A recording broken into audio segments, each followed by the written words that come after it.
Hello everyone, कैसे हैं सभी। मेरा नाम है प्रदीप और मैं आज मिशन एडिट क्लासेस पर लेके आया हूं आपके सामने क्लास 12th का चैप्टर 2 इनवर्स ट्रिग्नोमेट्री। जी हाँ, बहुत ही इंपॉर्टेंट चैप्टर है, बहुत ज़्यादा मार्क्स का नहीं है, लेकिन 12th क्लास का जो कैलकुलस टॉपिक है, यानी आने वाले जो टॉपिक्स हैं चैप्टर 2 के बाद, जैसे कि आप देखेंगे चैप्टर 5 से कैलकुलस शुरू होता है, differentiation, integration, application of derivative, application of integration, differential equation. 5 chapter calculus के सभी जगह आपको इनवर्स ट्रिग्नोमेट्री नजर आ जाएगी स्टूडेंट। तो ट्रिग्नोमेट्री जैसे 11th क्लास में इंपॉर्टेंट थी, वैसे ही 12th क्लास में चैप्टर 2 इनवर्स ट्रिग्नोमेट्री इंपॉर्टेंट है। तो क्या नया सीखना है, आइए देखते हैं।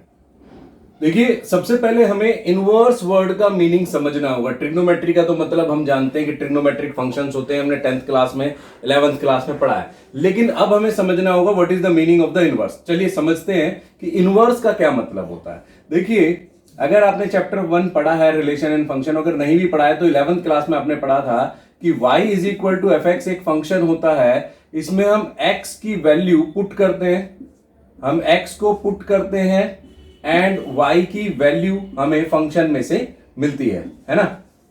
हम x पुट करेंगे फंक्शन के अंदर, हमें y एक वैल्यू मिलती है। फॉर एग्जाम्पल कि मैंने साइन x के अंदर पुट किया x को 30 डिग्री कह सकते हैं, रेडियन में कहें तो पाई अपॉन 6। तो हमें पता है साइन 30 यानी कि साइन पाई अपॉन 6 की वैल्यू कितनी होती है, तो we know that it is 1/2। ठीक है, तो हमने x को पुट किया, हमें y मिला, ये फंक्शन काम करता है। अब इनवर्स कैसे काम करता है, अगर आपसे कोई ये बताए कि there is a function, there is another function जिसमें कि आप y पुट करके वापस ये x पा सकते हैं। ये आपने यहां पर x पुट किया, आपको y मिला। आप किसी और फंक्शन में अगर यही y जो यहां से निकल के आया, अगर ये पुट करके वापस x आपको मिल जाता है, तो हम कहते हैं कि ये दूसरा फंक्शन g है, ये पहले फंक्शन का इनवर्स है। तो इनवर्स के लिए -1 का साइन लगाया जाता है। क्लियर स्टूडेंट, कि आपने यहां पे x पुट किया, आपको y मिला, तो अगर आप किसी दूसरे फंक्शन में y पुट करके वापस ये वाला x लेके आ सकते हैं, तो वो फंक्शन पहले फंक्शन का इनवर्स हो जाता है। इनवर्स ट्रिग्नोमेट्री में ये कैसे काम करेगा, तो y is equal to sine X आपका फंक्शन है, आपने x को पाई अपॉन 6 पुट किया, आपको y 1/2 मिलता है। This is an example. So अगर मैं आपसे कहूं कि साइन का इनवर्स, तो साइन के इनवर्स के लिए मैंने उस पर -1 लगा दिया। जब भी इनवर्स लिखते हैं तो उसके ऊपर -1 लगा देते हैं। ठीक है, तो साइन का इनवर्स फंक्शन साइन बना, इसके अंदर आप 1/2 पुट करेंगे, आपको y की वैल्यू मिल जाएगी क्या, पाई अपॉन 6। ठीक है स्टूडेंट, तो फंक्शन के अंदर वो फंक्शन जिसमें आपने पाई अपॉन 6 पुट किया, आपको y 1/2 मिला। इनवर्स फंक्शन कब का आ जाएगा, जब ये y पुट करेंगे और ये एंगल मिल जाए। तो this is the concept of inverse function. अब यहां पर एक और चीज आ जाती है, क्योंकि हम जानते हैं ये ट्रिग्नोमेट्रिक फंक्शन है, तो ट्रिग्नोमेट्रिक फंक्शंस अपनी वैल्यू को रिपीट करते हैं, साइन चेंज करते रहते हैं क्वाड्रेंट के हिसाब से। ये 11th क्लास में हमने पढ़ा था। तो अगर मैं बात करूं कि साइन की वैल्यू 1/2 इनवर्स फंक्शन के अंदर हमने रखी, तो एंगल पाई अपॉन 6 यानी 30 डिग्री ही क्यों मिले, क्योंकि आपको याद होगा कि हमारे ट्रिग्नोमेट्रिक फंक्शंस 2 क्वाड्रेंट में पॉजिटिव, 2 में नेगेटिव होते हैं, यानी कि 1/2 साइन सिर्फ फर्स्ट क्वाड्रेंट में 30 डिग्री पर नहीं देता, सेकंड क्वाड्रेंट में 150 पर भी देता है। तो अगर 1/2 में इनवर्स फंक्शन में पुट कर रहा हूं, तो मुझे 30 डिग्री ही क्यों मिले, मुझे 150 डिग्री क्यों ना मिले, ये क्वेश्चन आ जाता है। तो इसका मतलब यह है कि इनवर्स फंक्शन की एक रेंज डिसाइड करनी पड़ेगी, क्योंकि वो 2 क्वाड्रेंट में पॉजिटिव और 2 क्वाड्रेंट में नेगेटिव है। ठीक है स्टूडेंट, तो हम क्या करते हैं कि 2 क्वाड्रेंट में पॉजिटिव, 2 क्वाड्रेंट में नेगेटिव होता है, तो हम क्या करते हैं, एक एक क्वाड्रेंट ले लेते हैं, एक क्वाड्रेंट पॉजिटिव वैल्यूज के लिए, एक क्वाड्रेंट नेगेटिव वैल्यूज के लिए। ठीक है, तो हम इसको कैसे बनाते हैं, तो देखिए ये 0 है, ये पाई अपॉन 2 है, ये फर्स्ट क्वाड्रेंट है आपका, ये सेकंड क्वाड्रेंट है। साइन फंक्शन फर्स्ट और सेकंड दोनों में पॉजिटिव है, हमें तो एक ही क्वाड्रेंट चाहिए। थर्ड फंक्शन में साइन नेगेटिव होता है, फोर्थ में नेगेटिव होता है, तो दोनों क्वाड्रेंट एक साथ कनेक्टेड होने चाहिए, एडजेसेंट क्वाड्रेंट होना चाहिए। तो स्टूडेंट क्या करते हैं कि पॉजिटिव के लिए फर्स्ट क्वाड्रेंट, नेगेटिव के लिए फोर्थ क्वाड्रेंट ले लेते हैं, कि अगर पॉजिटिव है तो एंटी क्लॉकवाइज चलें, एंटी क्लॉकवाइज एंगल लेंगे, क्योंकि एंगल पॉजिटिव होता है एंटी क्लॉकवाइज, और अगर नेगेटिव है तो क्लॉकवाइज लें, यानी कि अगर फोर्थ क्वाड्रेंट में जाना है तो क्लॉकवाइज जाइए। इतना घूम कर आने की जरूरत नहीं है, जीरो से क्लॉकवाइज चलेंगे माइनस पाई अपॉन टू, इसलिए रेंज डिसाइड हो जाती है साइन की पाई बाय टू से माइनस पाई बाय टू। इसी तरह सिर्फ साइन फंक्शन की नहीं, सभी की रेंज डिफाइन हो जाती है कि अगर पॉजिटिव है तो आप इस क्वाड्रेंट में लीजिए, नेगेटिव है तो इस क्वाड्रेंट में लीजिए। चलिए क्वेश्चन करके देखते हैं, तब ज्यादा समझ आएगा। स्टूडेंट, जब भी हमारे सामने क्वेश्चन आएगा तो हमारे सामने जो क्वेश्चन आएगा हमें रेंज के अकॉर्डिंग चलना होता है, लेकिन मैं आपको बताता हूं कि जब प्रिंसिपल वैल्यू हम निकालते हैं, जो हमने सॉल्यूशन किया है इसको प्रिंसिपल सॉल्यूशन कहते हैं, जो एक्सरसाइज 2.1 में एनसीईआरटी में आपको पूछा जाता है। राइट स्टूडेंट्स, तो आपको जो वैल्यू निकालनी होती है अकॉर्डिंग टू रेंज निकालनी होती है, लेकिन इस क्वेश्चन के 3 लेवल्स डिसाइड होते हैं, यानी इजी, मीडियम एंड डिफिकल्ट। तो इजी एंड मीडियम यानी पहले 2 लेवल्स के लिए आपको रेंज की जरूरत नहीं है, सिर्फ इस कंसेप्ट से, जी हाँ बिल्कुल सही क्या सुना आपने, इस कंसेप्ट से ही वो क्वेश्चन सॉल्व हो सकते हैं। सिर्फ एक 3rd लेवल जो डिफिकल्ट लेवल होता है उसमें आपको रेंज की जरूरत होती है। तो वो कौन कौन से क्वेश्चन है जहां इनकी जरूरत होगी ये भी मैं आपको बताऊंगा, और वो कौन से क्वेश्चन है जहां इनके बगैर हम सिर्फ इन फार्मूलों से ही उन क्वेश्चन को सॉल्व कर देंगे, ये भी मैं आपको बताऊंगा। तो सबसे पहले बता देता हूं कि ये 6 ट्रिग्नोमेट्रिक फंक्शंस हैं, साइन इनवर्स, कॉसेक इनवर्स और टेन इनवर्स। इन 3 फंक्शंस की जो रेंज होती है वो 1st एंड 4th क्वाड्रेंट में रहती है, यानी माइनस पाई बाय टू से प्लस पाई बाय टू। अब डिपेंड करता है कि क्या ये इन वैल्यूज पर डिफाइंड है। अगर डिफाइंड है तो हम बिग ब्रैकेट यानी क्लोज इंटरवल लगा देते हैं। साइन आपको पता है हर वैल्यू पर डिफाइंड होता है। कोसेक इनवर्स एक्स में से 0 एक्सक्लूड कर देते हैं, क्योंकि कोसेक 0 नॉट डिफाइन होता है, तो जिस पर फंक्शन नॉट डिफाइन होगा उसे एक्सक्लूड कर देंगे। इसी तरह टेन जो होता है वो pi by two minus pi by two इन पर नॉट डिफाइन रहेगा, इसलिए हमने स्मॉल ब्रैकेट यानी ओपन इंटरवल का यूज किया है। तो ये 3 फंक्शंस हैं स्टूडेंट जिनकी range minus pi by two से प्लस पाई बाय टू आपकी रहेगी, और यही 3 फंक्शन में अगर वैल्यू नेगेटिव है तो आप डायरेक्टली उसका माइनस बाहर कर सकते हैं, इन्हीं 3 फंक्शन में जिनकी range minus pi by two से प्लस पाई बाय टू। तो ये मैंने आपको कनेक्ट करके दे दिया कि अगर ये रेंज वाले 3 फंक्शंस हैं तो वो डायरेक्टली अपना माइनस भी बाहर कर सकते हैं। अगर बाकी के 3 ट्रिग्नोमेट्रिक फंक्शंस की बात करें, जो 0 से पाई यानी first quadrant and second quadrant दोनों को कंबाइंडली लेते हैं, क्योंकि फर्स्ट क्वाड्रेंट में ये तीनों पॉजिटिव होते हैं और सेकंड क्वाड्रेंट में ये तीनों नेगेटिव होते हैं। तो पॉजिटिव एंगल आएगा, पॉजिटिव वैल्यू है तो एंगल फर्स्ट क्वाड्रेंट में लेंगे, अगर नेगेटिव वैल्यू है तो एंगल सेकंड क्वाड्रेंट में लेंगे। और इन तीनों के लिए अगर वैल्यू नेगेटिव है, cos inverse, sec inverse, cot inverse में अगर वैल्यू नेगेटिव है तो वो अपना माइनस डायरेक्टली बाहर नहीं करते, पाई के साथ करते हैं। तो मैं बताता हूं आपको क्वेश्चन आपको कैसे आता है। सपोज करें एक क्वेश्चन लेते हैं हम कि कॉस इनवर्स 1/2 ये पॉजिटिव वैल्यू है, फर्स्ट क्वाड्रेंट में ऑल पॉजिटिव है, तो 6 के 6 ट्रिग्नोमेट्रिक रेशियो के लिए किसी के लिए भी अगर पॉजिटिव वैल्यू है तो आपको फर्स्ट क्वाड्रेंट में ही एंगल बताना है। तो कॉस इनवर्स 1/2 आप नो डाउट कह सकते हैं कि this is on pi by 3 यानी 60 डिग्री पे। अगर आपको याद नहीं है पाई के वैल्यूज तो आप इजीली कैसे कनेक्ट कर सकते हैं।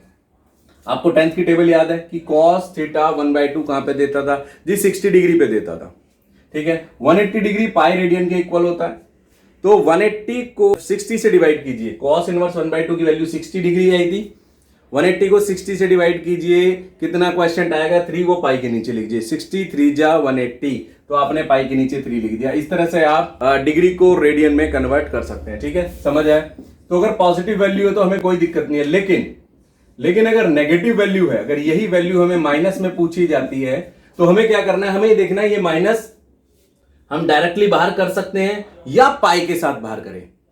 तो आपको पता है कि ये कॉस, सेक एंड कॉट इन तीनों के इनवर्स पाई के साथ माइनस बाहर करते हैं, तो आपने माइनस बाहर करना है और फिर आपको ये वैल्यू पता है, आपने अभी कैलकुलेट की, आपको याद रहेगी कि पॉजिटिव वैल्यू पाई बाय 3 है। फिर इस एंगल को सॉल्व कर दीजिए, तो ये कितना हो गया 2 पाई बाय 3।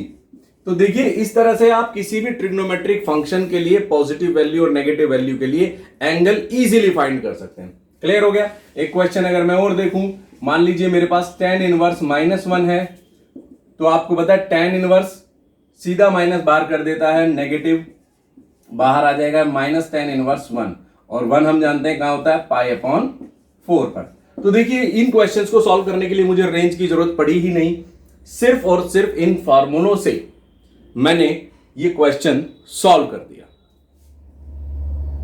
तो ये थे डिफिकल्टी लेवल 1 के क्वेश्चन। अब मैं डिफिकल्टी लेवल 2 पर पहुंचता हूं, यानी क्या होगा अब ये 2-3 क्वेश्चन एक साथ आपको कंबाइंड करके दे दिए जाएंगे, आपको सीधा सीधा उनको उसी तरह सॉल्व करना है और जो फाइनल आंसर सबके आते हैं उनको सम अप कर देना है। जैसे अगर हम इस क्वेश्चन को देखें, तो टेन इनवर्स रूट थ्री आप जानते हैं कहां पे होता है, 60 डिग्री पर, 60 डिग्री यानी पाई बाय 3। लेकिन कॉट इनवर्स को आप अभी सॉल्व नहीं करेंगे क्योंकि उसके पास माइनस है, तो आप ये देखेंगे कि माइनस डायरेक्टली बाहर आएगा लाइक दिस, या फिर पाई के साथ आएगा। तो सीधा नजर आ रहा है हमें फार्मूले में, ये पाई के साथ बाहर आता है। तो इसको हम कैसे लिखेंगे, pi minus cot inverse root three.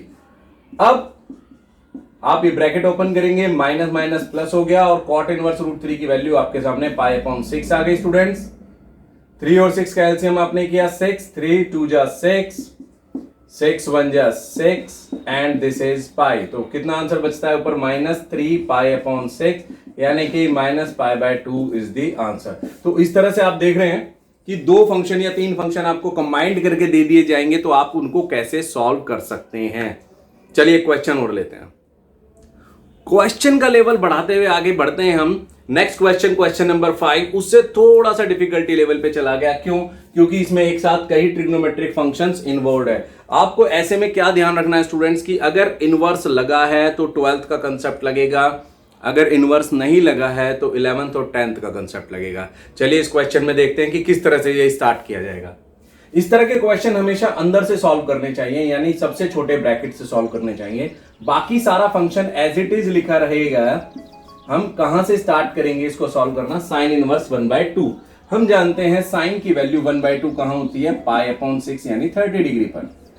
अब आप इसको सिंप्लीफाई कर देंगे तो tan इनवर्स 2 cos, सिंप्लीफाई होके पाई अपॉन 3 हो गया स्टूडेंट। cos पाई बाय 3 की वैल्यू कितनी हो गई, cos पाई बाय 3 यानी cos 60 डिग्री की वैल्यू स्टूडेंट्स आप जानते हैं 1/2 होती है। 2 से 2 आपने कैंसिल कर दिया, tan इनवर्स 1 बचा।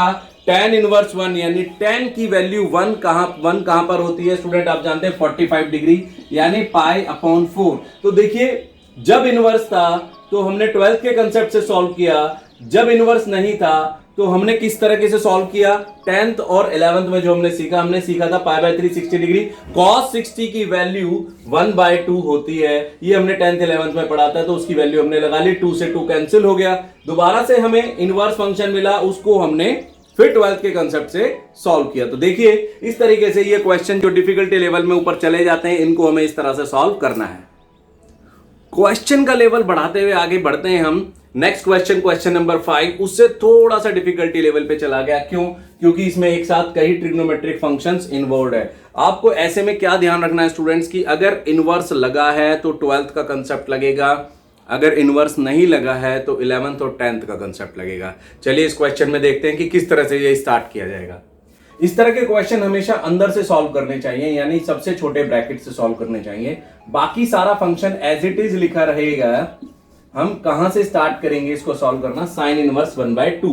हम जानते हैं साइन की वैल्यू 1/2 कहां होती है, पाई अपॉन 6 यानी 30 डिग्री पर। अब आप इसको सिंप्लीफाई कर देंगे तो tan इनवर्स 2 cos, सिंप्लीफाई होके पाई अपॉन 3 हो गया स्टूडेंट।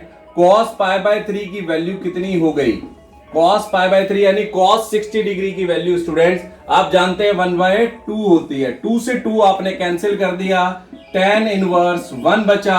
tan इनवर्स 1 यानी tan की वैल्यू 1 कहां पर होती है स्टूडेंट, आप जानते हैं 45 डिग्री यानी पाई अपॉन 4। तो देखिए जब इनवर्स था तो हमने 12th के कंसेप्ट से सॉल्व किया, जब इनवर्स नहीं था तो हमने किस तरीके से सॉल्व किया, 10th और 11th में जो हमने सीखा था पाई बाय 3 60 डिग्री, cos 60 की वैल्यू 1/2 होती है। ये हमने 10th 11th में पढ़ा था, तो उसकी वैल्यू हमने लगा ली, 2 से 2 कैंसिल हो गया।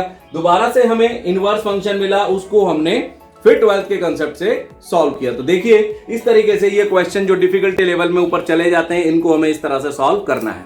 चलिए इसी सीरीज में एक क्वेश्चन और लेते हैं, देखते हैं ये क्वेश्चन कैसा डिफिकल्टी लेवल हमारे सामने लेके आता है। तो कैसे सॉल्व करेंगे स्टूडेंट्स, तो स्टार्ट होता है इनवर्स के साथ, यानी 12th क्लास के कंसेप्ट के साथ। ये एज इट इज लिखा रहेगा।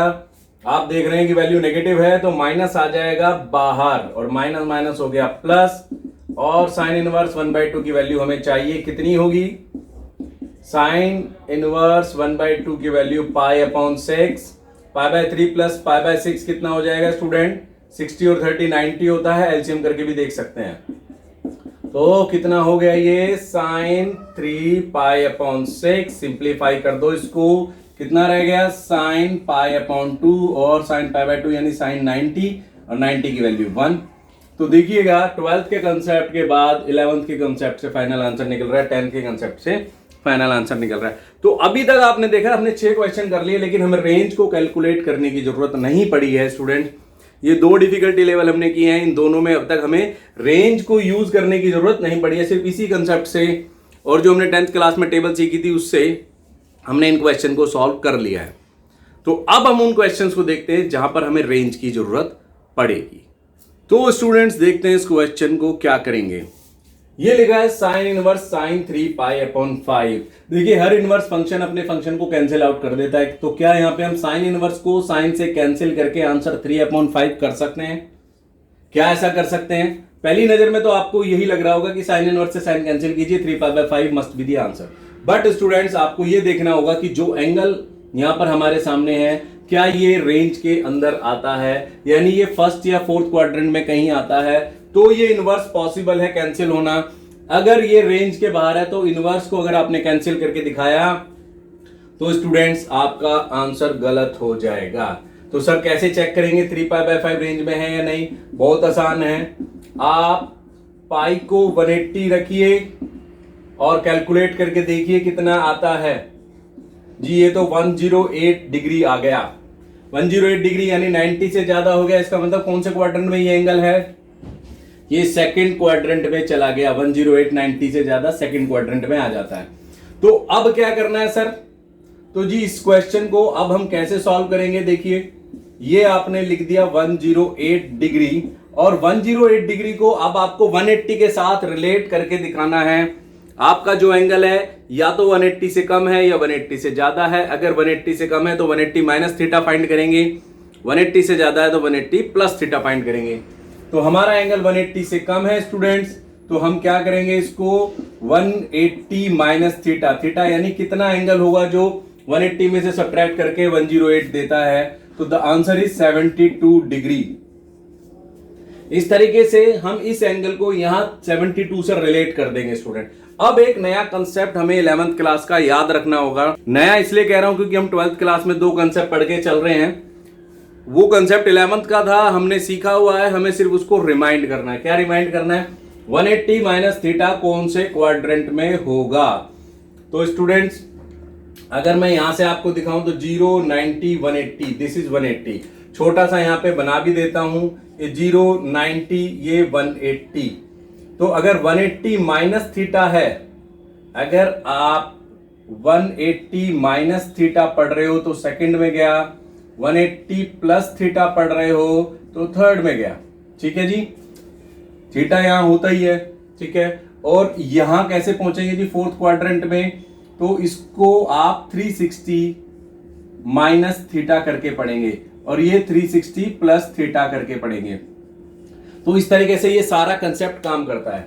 ठीक है स्टूडेंट्स, ये सारा कंसेप्ट काम करता है। इसको अगर विजुअलाइज नहीं हो रहा तो मैं ठीक से लिख देता हूं इसको जी, दिस इज 360 प्लस थीटा। यानी हमें ये देखना है कि हमारा जो एंगल आ रहा है 180 से रिलेट कर रहा है कि 360 से रिलेट कर रहा है। 180 माइनस थीटा है, सेकंड क्वाड्रेंट में जाएगा, और सेकंड क्वाड्रेंट में स्टूडेंट्स हमारा साइन थीटा पॉजिटिव होता है। तो अगर हमारा साइन थीटा पॉजिटिव होता है तो ये साइन 72 डिग्री हो गया। इस तरीके से हमारा एंगल रेंज में आ गया। हमें अपने एंगल को रेंज में लेके आना है और फिर हम इनवर्स से फंक्शन को कैंसिल कर देंगे, यानी final answer is 72 degree. 72 degree को आप रेडियन में वापस कन्वर्ट कर दीजिए पाई अपॉन 180 के कंसेप्ट से। तो 36 2 जा 72 एंड 36 5 जा 180, 2 pi by 5 is the answer. तो इस तरह से स्टूडेंट ये क्वेश्चन जो रेंज का यूज करके हमें करना है, 11th का कंसेप्ट भी इसमें पूरा यूज होगा। ये दोनों कंसेप्ट आपको याद रखने इसको सॉल्व करते वक्त। ठीक है स्टूडेंट, चलिए क्वेश्चन और देखते हैं। चलिए स्टूडेंट एक क्वेश्चन और देखते हैं और समझते हैं कि डिफिकल्टी लेवल क्या इसमें भी और बढ़ाया जा सकता है। हमारे सामने है cos inverse cos minus 7 pi bye 3। तो क्या हम cos को cos इनवर्स से कैंसिल कर सकते हैं? सबसे पहला सवाल ये है। तो जी जवाब ये है कि 7 पाई बाय 3 को देखें कि ये फर्स्ट क्वाड्रेंट या सेकंड क्वाड्रेंट में लाई करता है या नहीं करता।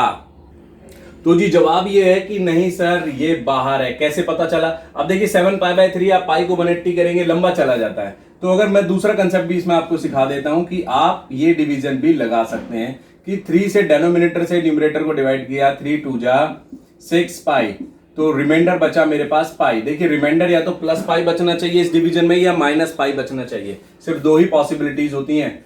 इसके अलावा अगर बचा तो इसका मतलब ये कि आप क्वेश्चन को भी सॉल्व नहीं कर सकते, ठीक है। दूसरी चीज ये है कि ये एंगल नेगेटिव था, तो 11th क्लास में एक कंसेप्ट और पढ़ा था हमने, even function and odd function का। दो फंक्शन हमारे पास इवन थे, cos and sec. 4 function odd थे, sine, cosec, tan and cot. Even function क्या होते हैं? जो अपने माइनस से इफेक्टेड नहीं होते, एंगल के नेगेटिव होने से इफेक्टेड नहीं होते, वो होते हैं even function. Cos and sec minus से इफेक्टेड नहीं होते, इसलिए माइनस यहां पर इग्नोर हो जाएगा स्टूडेंट्स। अगर ये साइन, कोसेक, टेन या कोट होता तो उसका माइनस बाहर आ जाता, ऑड फंक्शन का माइनस बाहर आ जाता है, तो इसका इग्नोर कर दिया जाएगा। अभी भी ये कैंसिल नहीं होगा क्योंकि ये डिवीजन यहां पर काम करेगी। तो cos inverse cos 2 pi plus pi upon 3, इसको देखिए 2 पाई कितना होता है? 360। कैसे पता? पाई 180 होता है, ये याद रखिए। तो 2 पाई हो गया हमारा 360, और ये 360 प्लस जा रहा है, 360 प्लस कौन सा क्वाड्रेंट हो गया? First quadrant. और फर्स्ट क्वाड्रेंट में 6 के 6 ट्रिग्नोमेट्रिक फंक्शन पॉजिटिव होते हैं स्टूडेंट, इसलिए पॉजिटिव आया। अगर ये किसी वजह से नेगेटिव आ जाता, सपोज कर रहे हैं कि किसी वजह से नेगेटिव आ जाता, तो यहां माइनस लगाते, वो माइनस 12 के कंसेप्ट से बाहर जाता। एक क्वेश्चन और कराऊंगा, वहां समझ आएगा। तो हम यहां पहुंच गए, यहां पर कॉस से कॉस इनवर्स कैंसिल हो सकता है क्योंकि अब ये रेंज के अंदर आ गया है, तो अब आप आंसर कर सकते हैं। तो चलिए क्वेश्चन करते हैं कि अगर ये नेगेटिव बाहर आ जाता है तो क्या करेंगे। चलिए इसी सीरीज में क्वेश्चन और लेते हैं, देखते हैं कि क्या नया सीखने के लिए मिलता है। यहां पर भी एंगल नेगेटिव है, तो इसका मतलब पहले स्टार्ट किया जाएगा 11th के कंसेप्ट से कि फंक्शन इवन है कि ऑड है। सिर्फ सेक एंड कॉस इवन फंक्शन होते हैं, बाकी चारों 11th में ऑड फंक्शन होते हैं। जी हाँ, जब भी इनवर्स होगा तो 12th और इनवर्स नहीं होगा तो 11th लगेगा, याद रखना। तो इसका मतलब ये ऑड फंक्शन हो गया 11th के कंसेप्ट से, और इसका माइनस बाहर आ गया, minus cot 7 pi by 4। Right students, अब हम आगे क्या करेंगे? डिवीजन परफॉर्म करेंगे। देखिए अगर न्यूमरेटर डेनोमिनेटर से बड़ा है तो एक चीज हम यहाँ आसानी से समझ सकते हैं कि जब भी न्यूमरेटर डेनोमिनेटर से बड़ा हो, वैल्यू जो है 180 से ज्यादा है, सेकंड, थर्ड या फोर्थ क्वाड्रेंट में कहीं जा रही है, फर्स्ट और सेकंड में तो नहीं है, और कॉट की रेंज है 0 से पाई। इसका मतलब क्या हो जाता है? इसका मतलब यह है कि रेंज से बाहर है, ठीक है। तो दो चीजें हमें यहाँ लगानी, एक तो इस माइनस को यूज करना है और इस एंगल को हमें रेंज के अंदर लेके आना है। सबसे पहले इस माइनस को बाहर करेंगे। माइनस बाहर कैसे होगा? नहीं भी करेंगे तो बाद में भी करेंगे तो चलेगा, दोनों तरीके से कर सकते हैं। तो चलिए बाद में ही करते हैं, वरना आप कंफ्यूज हो जाएंगे कहां 11th कहां 12th लगाना है। अभी क्योंकि ब्रैकेट के अंदर सारा 11th का कंसेप्ट चल रहा है, आपने 11th के कंसेप्ट से माइनस बाहर किया, इसको भी छोड़ते हैं, बाद में देखेंगे। यहां माइनस आ गया, इसको अब आपको डिवीजन परफॉर्म करके दिखाना है कितना आएगा। तो 7 पाई बाय 4 को आप डिवाइड करके दिखाएंगे, 7 पाई को डिवाइड करेंगे 4 से, 4 2 जा 8 हो गया, 8 पाई, रिमाइंडर आ गया माइनस पाई। मैंने आपसे कहा था कि रिमाइंडर प्लस पाई या माइनस पाई आएगा तो ही हम कुछ सॉल्यूशन निकाल सकते हैं। तो question plus remainder upon divisor के कंसेप्ट से स्टूडेंट हम यहाँ आ गए, question plus remainder upon divisor. अब आप देखेंगे कि ये जो 2 पाई है ये तो 360 हो गया। कैसे पता? क्योंकि पाई 180 होता है तो 2 पाई 360 होता है। तो 360 minus theta is the fourth quadrant, and fourth quadrant में स्टूडेंट्स कॉट नेगेटिव होता है क्योंकि सिर्फ कोस एंड सेक पॉजिटिव होते हैं। इसका मतलब इसके पास माइनस बाहर आएगा और ये माइनस कोट पाई बाय 4 के इक्वल हो जाएगा। तो इस तरीके से कोट 2 पाई माइनस थीटा को माइनस कोट थीटा लिखा हमने फोर्थ क्वाड्रेंट में होने की वजह से नेगेटिव। अब ये स्टूडेंट माइनस बाहर लाने की जरूरत नहीं है क्योंकि माइनस माइनस हो गया प्लस, हमारा आंसर आ चुका है रेंज में। तो कोट से कोट इनवर्स कैंसिल करके पाई by 4 will be the final answer. तो स्टूडेंट देखा आपने कि रेंज की जरूरत सिर्फ वहां पड़ रही है जहां पर इस तरह के क्वेश्चंस हमारे सामने आ रहे हैं। अगर हमारे सामने न्यूमेरिकल वैल्यू आ रही है तो हमें ये क्वेश्चन रेंज से करने की जरूरत नहीं, सिर्फ इसी कंसेप्ट से हमारा काम चल जाएगा। इसमें एक लास्ट डिफिकल्टी लेवल और बचता है, वो क्या है वो भी मैं आपको बता देता हूं, फिर प्रिंसिपल सॉल्यूशन के सारे क्वेश्चन के कंसेप्ट खत्म हो जाते हैं। तो स्टूडेंट अगर इस क्वेश्चन को देखें तो इसमें क्या डिफरेंट है, तो डिफरेंस आपको तुरंत समझ आ जाएगा जब इस क्वेश्चन को हम शुरू करेंगे। चलिए सबसे पहले अंदर से लेना शुरू करते हैं स्टूडेंट, बाकी बाहर का सारा फंक्शन एज इट इज लिखा रहेगा कॉस तक। अब tan इनवर्स है, क्योंकि इनवर्स है तो 12th के कंसेप्ट से चलेंगे, यानी tan इनवर्स की वैल्यू 1 कहां पर आएगी, तो tan थीटा 1 कहां पर देता है स्टूडेंट, पाई अपॉन 4 45 डिग्री पर। तो चलिए स्मॉल ब्रैकेट तो सॉल्व हो गई।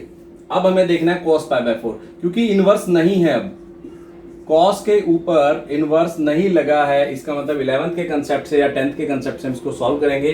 पाई बाय 4 यानी 45, cos 45 कितना होता है स्टूडेंट, 1/√2। यहां तक क्वेश्चन बिल्कुल वैसे सॉल्व होता आता चला गया जैसे बाकी 9 क्वेश्चन हमने किए हैं। अब इस क्वेश्चन में क्या डिफरेंस है स्टूडेंट, डिफरेंस यहां क्रिएट होता है क्योंकि cot इनवर्स की वैल्यू यानी cot थीटा की वैल्यू 1/√2 हमने किसी भी एंगल पर नहीं पढ़ी है। 10th क्लास में याद करिएगा, किसी भी एंगल पे हमने 1/√2 याद नहीं किया था। ये किसी ना किसी एंगल पे तो है, लेकिन किस एंगल पे हमें नहीं पता। तो जब हमें एंगल नहीं पता तो हमें क्या कंसेप्ट लगाना है स्टूडेंट, वो समझिए। तो आप क्या करेंगे स्टूडेंट, अपना 11th अपना 10th याद करेंगे कि जी ट्राइंगल सिस्टम में हमने पढ़ा था कि this is theta, this is hypotenuse, this is base and this is perpendicular. So cot theta कितना था जी, cot थीटा था बेस अपॉन परपेंडिकुलर। इसका मतलब क्या है स्टूडेंट कि ये बेस है, ये परपेंडिकुलर है। तो मेरे पास बेस भी है, मेरे पास परपेंडिकुलर भी है, हमारे पास बेस 1 है और परपेंडिकुलर √2 है। हमें क्या चाहिए, हमें h चाहिए। यूजिंग पाइथागोरस थ्योरम, जी बिल्कुल आप लिख सकते हैं पाइथागोरस थ्योरम, आप यहाँ फेयर में लिखिए। पाइथागोरस थ्योरम आप लिखेंगे, ट्राइंगल बना लीजिए, कोई इशू नहीं है। आप h निकाल के दिखा रहे हैं जी, h² = p² प्लस b² होता है। तो हमारा h कितना आ गया स्टूडेंट, p हो गया हमारा √2 और ये हो गया हमारा 1। तो h की वैल्यू आ गई हमारे पास 2 + 1 3 √3। तो अब क्या करना है स्टूडेंट, हमने ये कंसेप्ट क्यों लगाया है, क्योंकि देखिए एंगल से तो इनवर्स खत्म नहीं हो रहा। तो हम क्या करेंगे, बाहर का फंक्शन देखते हैं, बाहर क्या है साइन। इसका मतलब हम क्या करें, अपने cot इनवर्स को बाहर के फंक्शन के इनवर्स में कन्वर्ट कर दें। जी बिल्कुल सही सुना आपने, cot इनवर्स को साइन इनवर्स में कन्वर्ट करना है, क्योंकि साइन इनवर्स साइन को कैंसिल कर देगा। ठीक है जी। सो हमें यहाँ पर साइन थीटा की वैल्यू फाइंड करनी है cot थीटा से। साइन थीटा होता है परपेंडिकुलर अपॉन हाइपोटेन्यूज। परपेंडिकुलर हमारे पास √2 और हाइपोटेन्यूज हमने निकाला है √3। इसका मतलब कि हमारा जो फंक्शन है cot इनवर्स, ये कन्वर्ट हो जाता है साइन इनवर्स में। तो परपेंडिकुलर अपॉन हाइपोटेन्यूज के हिसाब से इसकी वैल्यू आती है √2/3। अब आप साइन से साइन इनवर्स कन्वर्ट कैंसिल कर दीजिए, √2/3 आपका आंसर हो जाता है। तो इसमें क्या डिफरेंस था स्टूडेंट्स कि हमें फाइनली इनवर्स की वैल्यू यहाँ पर एंगल की नहीं पता लग रही थी, इसलिए फंक्शन इनवर्स को कैंसिल नहीं कर पा रहा था। तो हमें यहाँ सीखना ये कि जब ऐसी सिचुएशन आती है तो बाहर वाले फंक्शन के जैसा अंदर इनवर्स कन्वर्ट कर दीजिए। बाहर साइन है तो हमने इसे साइन इनवर्स में कन्वर्ट किया, बाहर कोस होता हम इसे कोस इनवर्स में कन्वर्ट करते, बाहर tan होता हम इसे tan इनवर्स में कन्वर्ट करते। क्लियर।